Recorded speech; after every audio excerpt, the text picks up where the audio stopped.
আলহামদুলিল্লাহি রাব্বিল আলামিন ওয়াসসালাতু ওয়াসসালামু আলা রাসূলিহিল আমিন ওয়া আলা আলিহি ওয়া সাহবিহি আজমাইন আম্মা বা'দ।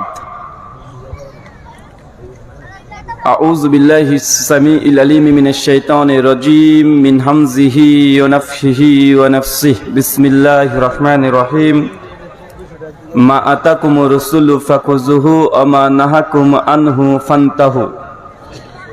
ওয়া ক্বালা আল্লাহ সুবহানাহু ওয়া তাআলা ইয়া আইয়ুহাল্লাযীনা আমানু আতিউল্লাহা ওয়া আতিউর রাসূল ওয়া লা তুবতিলু আমালাকুম।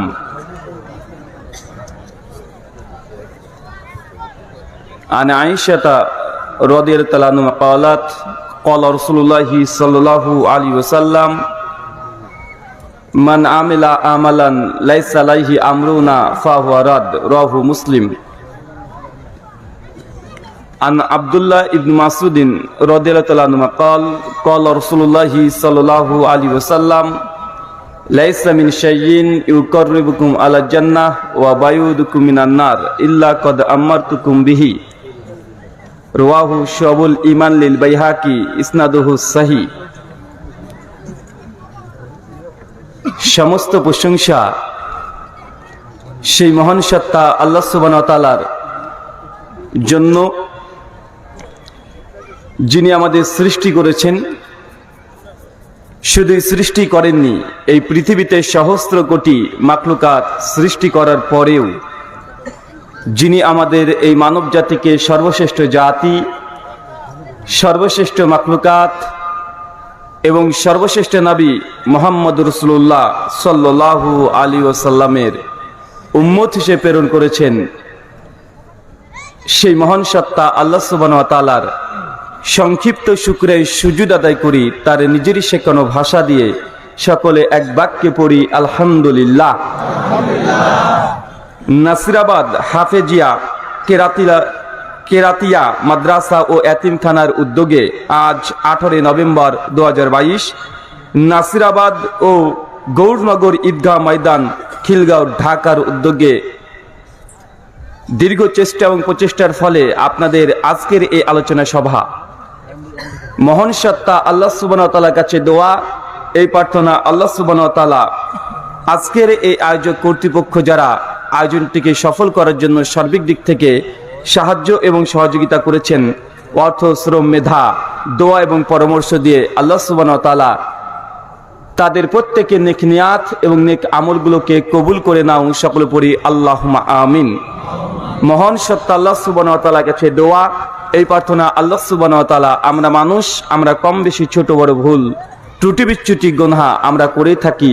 আজকের এই আলোচনা সভার ওসিলায় আমাদের পেছনের ছোট ছোট গুনাহগুলোকে তুমি ক্ষমা করে দাও। সকলে পড়ি আল্লাহুম্মা আমিন।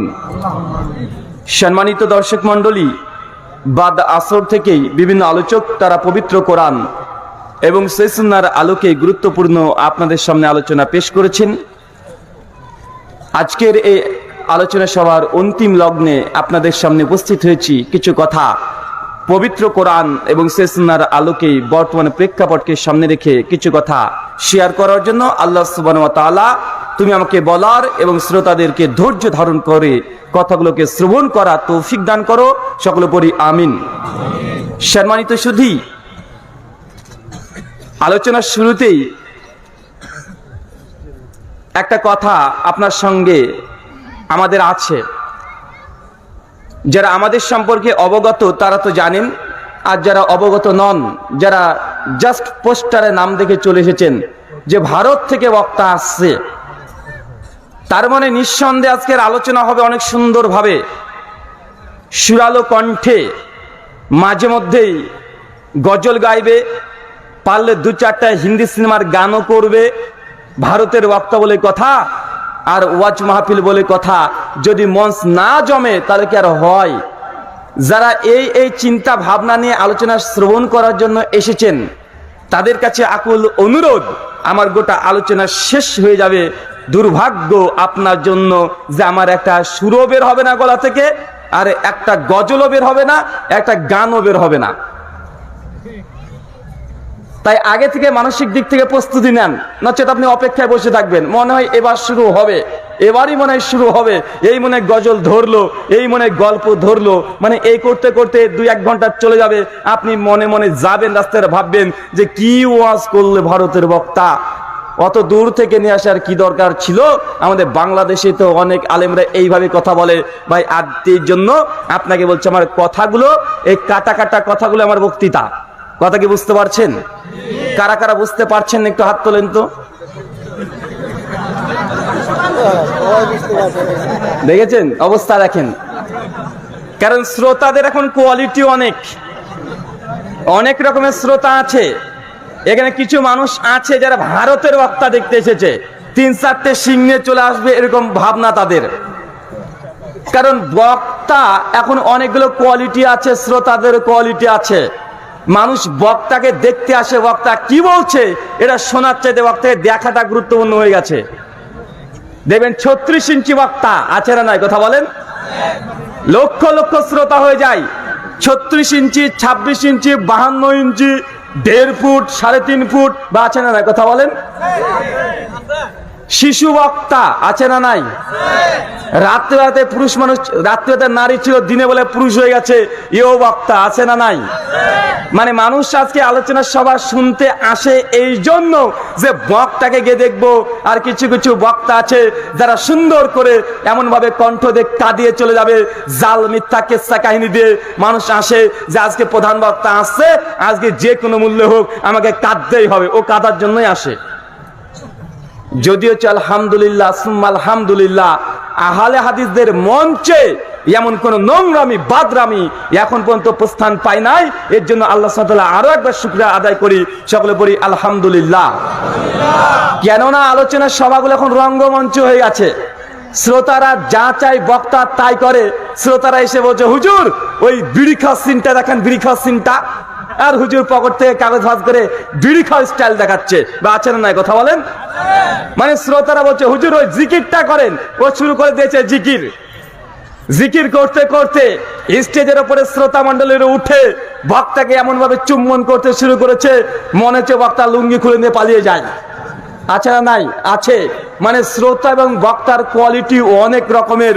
তার জন্য আপনাদের প্রথমে বলছি, আমাদের যে আলোচনা সভাগুলো হয় আহলে হাদিসদের ইলমের আলোচনা, ইলমি আলোচনা শুধুমাত্র এখানে হবে। এখানে কোনো ফাজলামু, কোনো বাদরামু এগুলো কোনো স্থান দেওয়া যাবে না। আল্লাহ সুবহানাহু ওয়া তাআলা সেই তৌফিক দান করো, সকলে পড়ি আল্লাহুম্মা আমিন।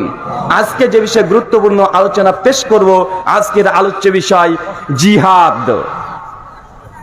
এতটুকু বললে তো কালকে আমার নামে ছবি চলে আসবে পেপারে।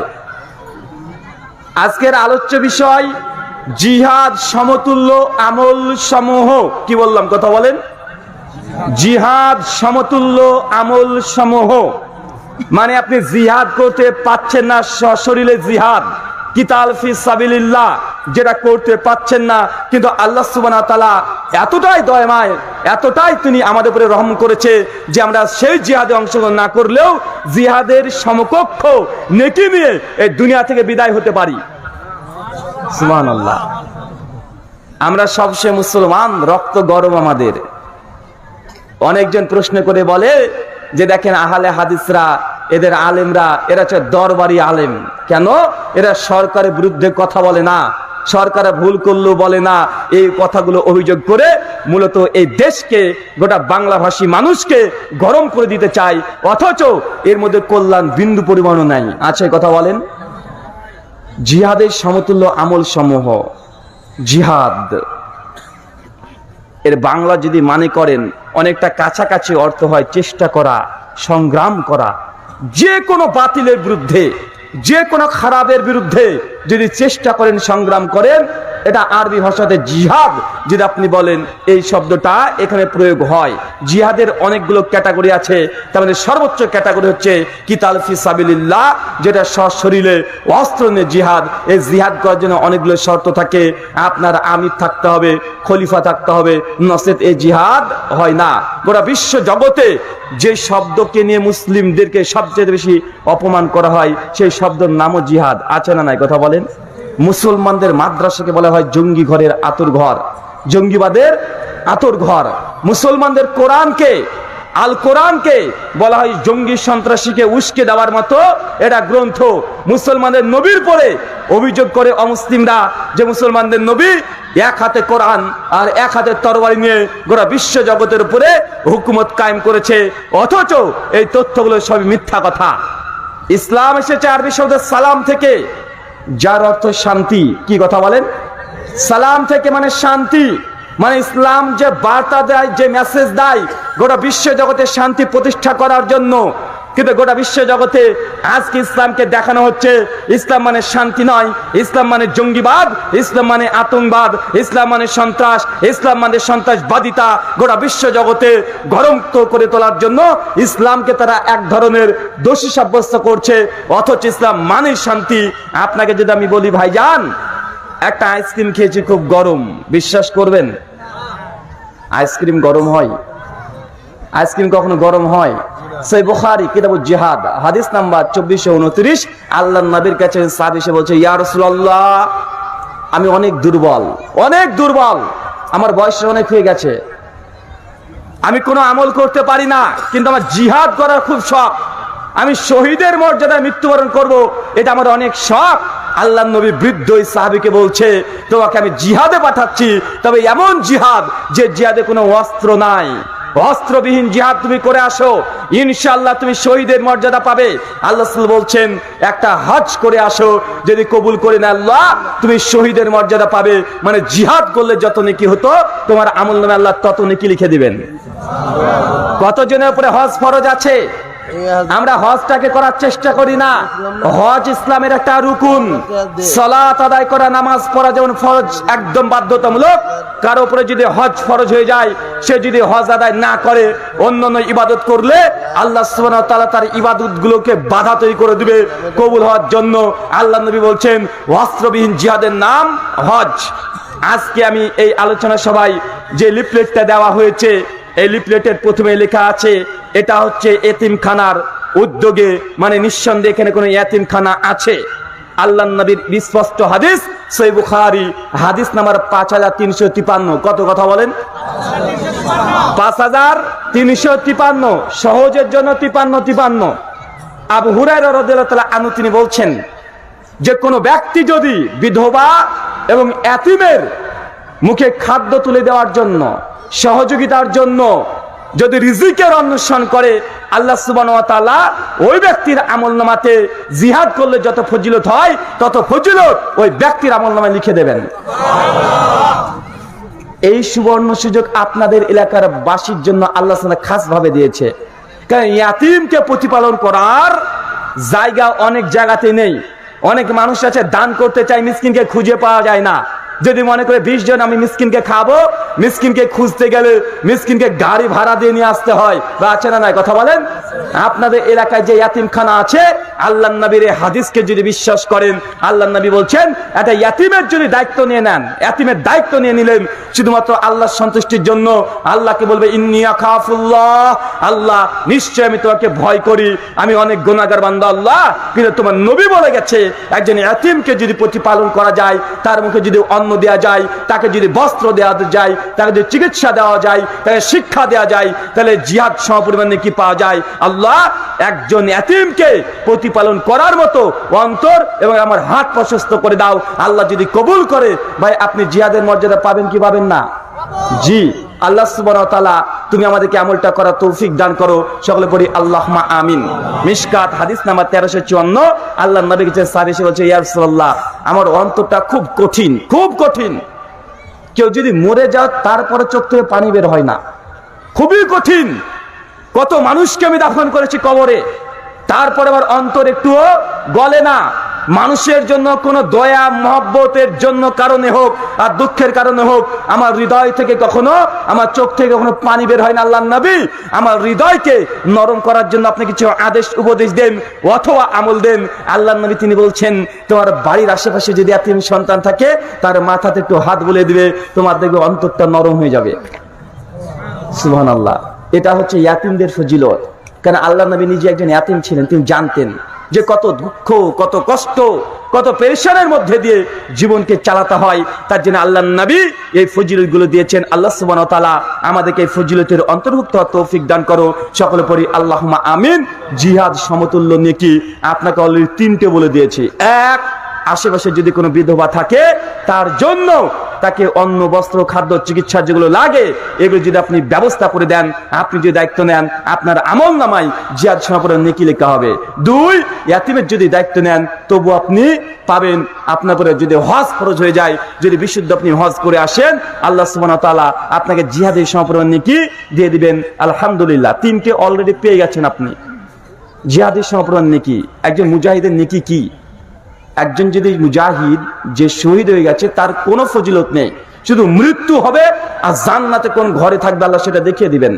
মৃত্যু হওয়ার সঙ্গে সঙ্গে তার রূহটাকে নিয়ে চলে যাবে জান্নাতে, সবুজ পাখির মধ্যে সে উড়ে বেড়াতে থাকবে। তার জন্য 70-এর অধিক সুন্দরী রমণী হুর থাকবে। এটা মুজাহিদের জন্য স্পেশাল আল্লাহ সুবহানাহু ওয়া তাআলা একদম রেখে দিয়েছে। কিন্তু আমরা অনেকেই রক্ত গরম, আমরা চলে যাই শুধু অস্ত্র নিয়ে জিহাদ করতে। বেটা তুমি বারমাতে যাচ্ছ জিহাদ করতে, বক্তাকে বলছো, আহলে হাদিস আলেমদেরকে বলছো যে আহলে হাদিস আলেমরা হচ্ছে কাপুরুষ, এরা জিহাদের আলোচনা করে না, জিহাদের ফরজ এটা বলতে চায় না, সিরিয়াতে মুসলমান ভাইদের উপরে নির্যাতন করছে। যে আহলে হাদিসরা এরা কাপুরুষ, এরা কোনো জিহাদের কথা বলে না। ও কিবোর্ডে বসে কিবোর্ড টিপে টিপে বাংলাদেশ থেকে সিরিয়াতে যুদ্ধ করছে। বাঁচে না না কথা বলেন? ওই কিবোর্ড টিপে টিপে একদম সিরিয়াতে ও যুদ্ধ করছে। অনেকজনই আমেরিকাতে বসে আছে, বাংলাদেশ থেকে চলে গেছে, কোন এক কারণে চলে গেছে, এদেশে টিকতে পারে নাই। আমেরিকাতে গিয়ে কাফের রাষ্ট্রে গিয়ে ওখানে কিবোর্ডে বসে যুদ্ধ করছে বাংলাদেশে। আল্লাহ সুবহানাহু ওয়া তাআলা তাদেরকে বোঝার তৌফিক দান করো। সকলে পড়ি আল্লাহুম্মা আমিন। সম্মানিত দর্শক মণ্ডলী, জিহাদ সমাপন নেকি আপনার ঘরের মধ্যে আছে। খুলবেন সুনান কুবরা লিন নাসাই, ইমাম নাসাইয়ের অনেকগুলো গ্রন্থ আছে। একটা সুনান নাসাই যেটা আমরা পড়ি, এই 6খানা কিতাবের অন্তর্ভুক্ত। এটা ছোট্ট নাসাই, এটা হচ্ছে সুনান নাসাই সুগরা, ছোট কিতাব। ওনার বড় কিতাবের নাম হচ্ছে সুনান নাসাই কুবরা, হাদিস নাম্বার 16113। আল্লাহর নবীর কাছে একজন সাহাবী এসে বলছে, ইয়া রাসূলুল্লাহ, আমি একটা মেয়েকে প্রচন্ড ভালোবাসতাম, অনেক ভালোবাসতাম। একটা পুরুষ মানুষ যতটা একটা নারীকে ভালোবাসতে পারে, আমি ততটা আমি একটা মেয়েকে ভালোবাসতাম। তাকে বিয়ের প্রপোজ দিয়েছি। কি করেছি কথা বলেন? বিয়ের প্রপোজ দিয়েছি, মানে তাকে বিয়ে করতে চাই, প্রস্তাবটা দিয়েছি। মেয়েটা ইগনোর করে দেয়, আমার সঙ্গে বিয়েতে বসতে রাজি হয় না। ইয়া রাসূলুল্লাহ, কিছুদিন পরে দেখছি ওই মেয়েটা আমার শত্রু একজন আছে, তার সঙ্গে বিয়েতে বসে পড়েছে। আমি দেখে আর সহ্য করতে পারি নাই, নিজেকে কন্ট্রোল করতে পারি নাই। দৌড়তে দৌড়তে গিয়ে ওই মেয়েটার গর্দন উড়ে দিয়েছি, তাকে আমি হত্যা করে ফেলেছি। ইয়া রাসূলুল্লাহ, আমি এখন বুঝতে পারছি যে সেই সময় মাথাটা কাজ করেনি, আমি হত্যা করে ফেলেছি, আমি একজন খুনি। আল্লাহর নবী, আমার কি মাপ পাওয়ার কোনো রাস্তা আছে? যখনই এই সাহাবী এসে আল্লাহর নবীর কাছে এসে বলছে, আল্লাহর নবীর সঙ্গে সঙ্গে বলছেন, বাড়িতে তোমার মা আছে? কথা বুঝতে পারলাম না। সাহাবী একজন মানুষকে হত্যা করেছে, একটা মেয়েকে হত্যা করে ফেলেছে, মেরে ফেলেছে, অপরাধ, তার সঙ্গে বিয়ে করেনি। সেই ইগো প্রবলেমের কারণে মেয়েটাকে হত্যা করে চলে এসেছে আল্লাহর নবীর কাছে আসে তওবা করতে। আর আল্লাহর নবী বলছেন, বাড়িতে তোমার মা আছে? সাহাবী বলছে, না আল্লাহর রাসূল নেই। বলছে, তবে চলে যাও, আল্লাহর কাছে তুমি চলে গিয়ে তওবা করে ইস্তেগফার পাঠ করো, বারবার আল্লাহর কাছে কাঁদতে থাকো। এই হাদিসের রাবী আব্দুল ইবনে আব্বাস বলছেন, আমার কাছে আতা বিন আবি রবা 110 হিজরিতে মৃত্যুবরণ করে, বিখ্যাত তাবেঈ। আরেকটা পরিচয়, ইমাম আবু হানিফা রাহিমাহুল্লাহর উস্তাদ, সে আতা বিন আবি রবা ইবনে আব্বাসকে জিজ্ঞাসা করছে, ইবনে আব্বাস, আল্লাহ রাসূল কেন ওই লোকটাকে বলল যে বাড়িতে তোমার মা আছে কি নেই? তওবার সঙ্গে মা বাপের সম্পর্ক কি? ইবনে আব্বাস বলছে, আল্লাহ যদি অখুশি হয়ে যায়, আল্লাহকে সন্তুষ্ট করার মাধ্যম হচ্ছে পিতা আর মাতা। তার মা বাপকে যদি সে সন্তুষ্ট করতে পারে, আল্লাহ সুবহানাহু ওয়া তাআলা তার সমস্ত গুনাহকে ক্ষমা করে দিয়ে আল্লাহ সুবহানাহু ওয়া তাআলা তাকে ক্ষমা করে দিবেন আল্লাহর বিশেষ রহমতের দ্বারা। এই কথা বলার উদ্দেশ্য হচ্ছে এইটা, ওই সাহাবী একজনকে হত্যা করেছে, আর আল্লাহর নবী বলছেন, বাপ মার কাছে যাও, যদি বাপ মাকে সন্তুষ্ট করতে পারো, অবশ্যই তোমার জন্য আল্লাহ সুবহানাহু ওয়া তাআলা ক্ষমা করে দেবেন। আমাদের বাড়িতে বাবা মা নাই? বাবা মা আছে। ইমাম বুখারীর কিতাব আদাবুল মুফরাদ হাদিস নাম্বার 19, সুনান ইবনে মাজাহ হাদিস নাম্বার 2528, সনদ আল্লামা আলবানী শেখ শুআইব আরনাউত, হাফেজ জাহাবি, জুবাইর আলী জাই বিভিন্ন মুহাদ্দিস সনদকে হাসান বলেছে। একজন সাহাবা রাদিয়াল্লাহু তাআলা আনহু এসে আল্লাহর নবীকে এসে বলছেন, আল্লাহর রাসূল, আমি অনেক দরিদ্র মানুষ, আমি অনেক গরিব মানুষ, আমার জিহাদ করার মতো কোনো সামর্থ্য নেই, কিন্তু আল্লাহ রাসূল আমার পরিবারে আমার বাপ মা আছে, আমি বাপ মাকে ত্যাগ করে দিয়ে আমি আপনার কাছে এসেছি বায়াত করতে। আমার সব আমি মুজাহিদের যেন সওয়াব পাই, আমি জিহাদের সমাপন নেকি যেন পাই। আল্লাহর নবী, আমি জিহাদে যেতে চাই, আমি আপনার সঙ্গে হিজরত করতে চাই। আল্লাহর নবী, এই দুটো কাজের জন্য আপনার কাছে বায়াত করতে এসেছি। নবী, আমার বায়াতটা আপনি নিয়ে নেন, আমি জিহাদে যেতে চাই। আল্লাহ নবী বলছে, তোমার বাড়িতে মা আছে? জি আছে। যখন আমি আসলাম আমার মা আমাকে আসতে দিচ্ছিল না, আমার হাত পা ধরে আমার মা কাঁদছিল, বারবার বলছে যেতে হবে না আল্লাহর নবী।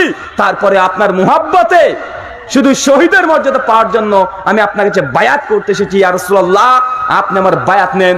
আল্লাহর নবী বলছে, দূর হও, তাড়াতাড়ি যাও, তুমি বাপ মাকে যেমন কাঁদিয়ে এসেছো, তোর মাকে যেমন কাঁদিয়ে এসেছো, দ্রুত যাও বাড়িতে। আর মায়ের মুখে যতক্ষণ হাসি তুমি না ফুটাতে পারছো, ততক্ষণ তুই যদি জিহাদে গিয়ে মৃত্যুবরণ করে, তারপরে আল্লাহ খুশি হবে না। কথা বুঝাতে পারছি না, জিহাদ কত বড় ফজিলত। আর আল্লাহর নবী বলছেন সাহাবীকে, দুর্বর গতিতে বাড়িতে যাও, মাকে তুমি যখন কাঁদিয়ে এসেছো, মায়ের মুখে আগে হাসি ফোটাও। যদি না ফোটাতে পারো আর যুদ্ধে এসে মৃত্যুবরণ করো, আল্লাহ সুবহানাহু ওয়া তাআলা খুশি হবে না। আগে পিতা মাতার কাছে যাও, তারপর থেকে খুশি করো, তারপর জিহাদের ময়দানে আসো। ইমাম ইবনু তাইমিয়া, আল্লামা ইবনু তাইমিয়া রাহিমাহুল্লাহ, শাইখুল ইসলাম তার মাজমাল ফাতোয়া 22 খণ্ডের 513 পৃষ্ঠায় তিনি বলে গেছেন, সেই সময় কোন ব্যক্তি মুজাহিদের মা বাবা যদি রাজি না হয় জিহাদে আসুক তার সন্তান, তাহলে সেই জিহাদে যাওয়া তার জন্য ফরজ নয়। তার মানে পিতা মাতার এখানে আল্লাহ সুবহানাহু ওয়া তাআলা, আল্লাহর নবী কত মর্যাদা বৃদ্ধি করে দিয়েছেন যে জিহাদে যাওয়ার জন্য বাপ মার অর্ডার লাগবে। বাপ মাকে অখুশি করে জিহাদের ময়দানে যদি আপনি আসেন, তারপরে আল্লাহ সুবহানাহু ওয়া তাআলা খুশি করতে পারবেন না। আপনি বিয়ে করেছেন, বউটা বাড়িতে চলে এসেছে, বাপ মার সঙ্গে আর বনিবনা হচ্ছে না, মা অসুস্থ, মার জন্য 1 ফোঁটা করে আপনাকে ঔষধ কিনতে হবে। এই জন্য আপনি কখন বলছেন বড় ভাইয়ের কাছে যাও? মা এসেছে যে আমাকে 100 টাকা লাগবে ওষুধ কিনতে, বলছেন কেন? আমি কয়েকদিন আগে দিলাম যে বড় ভাইয়ের কাছে যাও। বড় ভাই বলছে ছোট ভাইয়ের কাছে যাও। ভাই বলছে কি বলছে না? কথা বলেন, বলছে। অথচ আল্লাহর নবী স্পষ্ট হয়ে বলে দিয়েছেন, যদি বাপ মাকে খুশি করতে না পারা সম্ভব হয়, জিহাদে গেলেও সেই ব্যক্তি শহীদের মর্যাদা তাকে দেবে না। আল্লাহ সুবহানাহু ওয়া তাআলা তুমি এই কথাগুলোকে বোঝার তৌফিক দান করো। সকলে পড়ি আল্লাহুম্মা আমিন। সম্মানিত দর্শক মণ্ডলী, আজকে কি বার? কথা বলে, আজ জুমার দিন। জুমার দিনের গুরুত্ব এবং ফজিলত এত পরিমাণে আছে যে এই দিনটাকে আমরা উদাস হয়ে গেছি। আল্লাহর নবী তিনি বলছেন, জুমার দিন হচ্ছে এমন একটা দিন যেই দিন আল্লাহ সুবহানাহু ওয়া তাআলা নবী আদমকে সৃষ্টি করেছিলেন। মিশকাত হাদিস নাম্বার 1384। জুমার দিন হচ্ছে এমন একটা দিন যেই দিনে নবী আদম আলাইহিস সালাম তিনি ভুল করে বসেছিলেন। জুমার দিন হচ্ছে এমন একটা দিন যেই দিন নবী আদম আলাইহিস সালাম আল্লাহর কাছে তওবা করেছিলেন। জুমার দিন হচ্ছে এমন একটা দিন যেই দিন নবী আদমকে আল্লাহ ক্ষমা করে দিয়েছেন, তার তওবা কবুল করেছে। জুমার দিন হচ্ছে এমন একটা দিন যেই দিন নবী আদমকে দুনিয়াতে পাঠানো হয়েছে। জুমার দিন হচ্ছে এমন একটা দিন যেই দিন কোন বান্দা যদি মৃত্যুবরণ করে, মুমিন আমলদার বান্দা যদি মৃত্যুবরণ করে, সেই দিন তার জন্য কবরে আযাব আল্লাহ মাফ করে দেন। আজকে জুমার দিন।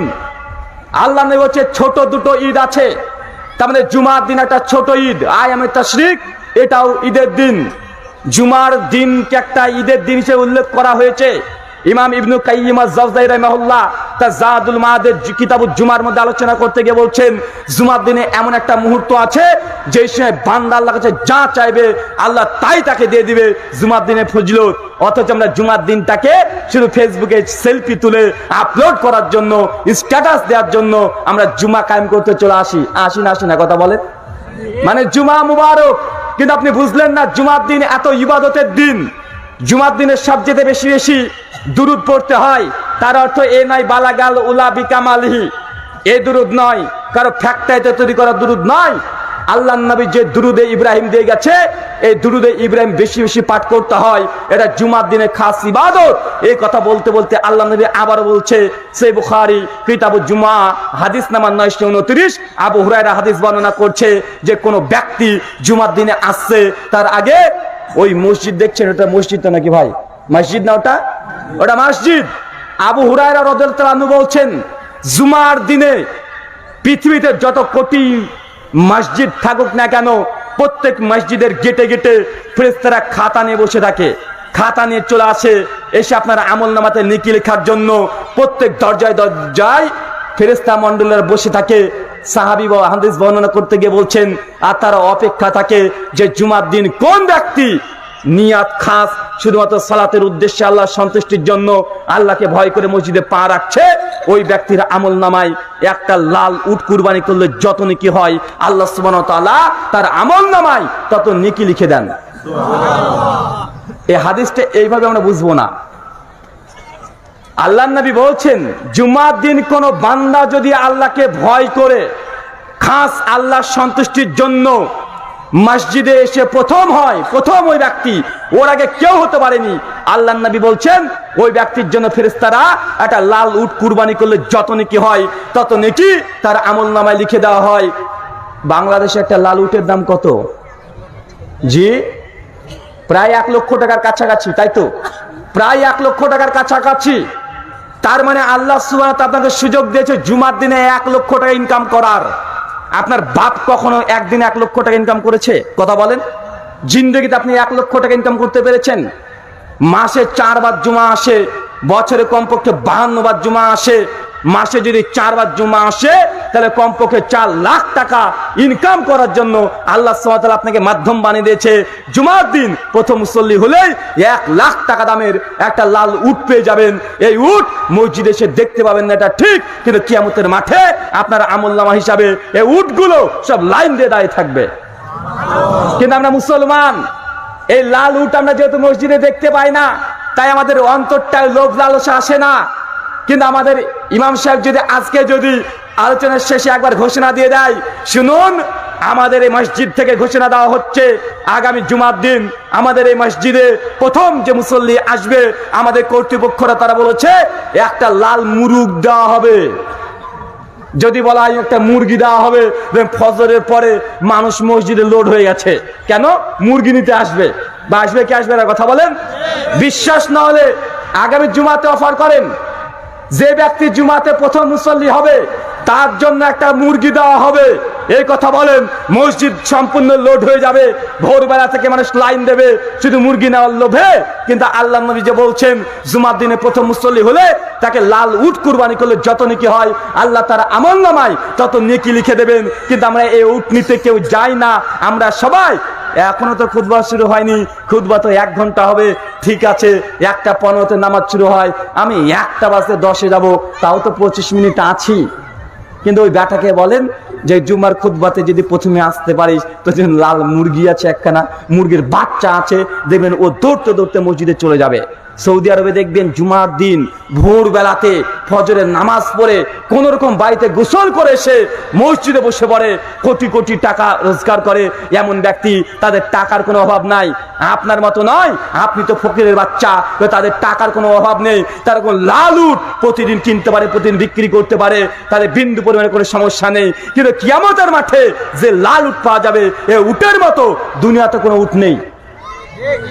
এই জন্য কোটিপতি হওয়ার শর্তেও তারা মসজিদে গিয়ে বসে থাকে, আল্লাহ যে লাল উট দেবে কিয়ামতের মাঠে ওটা নেওয়ার জন্য।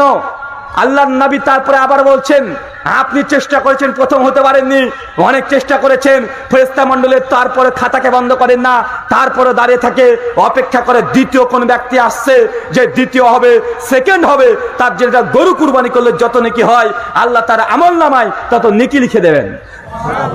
একটা গরুর দাম কত? জি, মোটামুটি ধরেন 4 মণ 120 কিলো মাংস হবে, এমন গরুর দাম কত? 1,20,000। আমরা ভারতে থাকি 22,000 পেয়ে যাই। 22-30 হাজার টাকাতে 4 মণের গরু পেয়ে যাওয়ার সমস্যা নেই। মানে আপনাদের বাংলাদেশি 1,20,000 টাকা। আল্লাহ নবী বলছে দ্বিতীয় ব্যক্তির জন্য একটা গরু কুরবানি করলে যত নেকি হয় তার আমলনামায় ফেরেশতারা কার্পণ্যতা করবে না, তার আমলনামায় একটা গরু লিখে দেবে।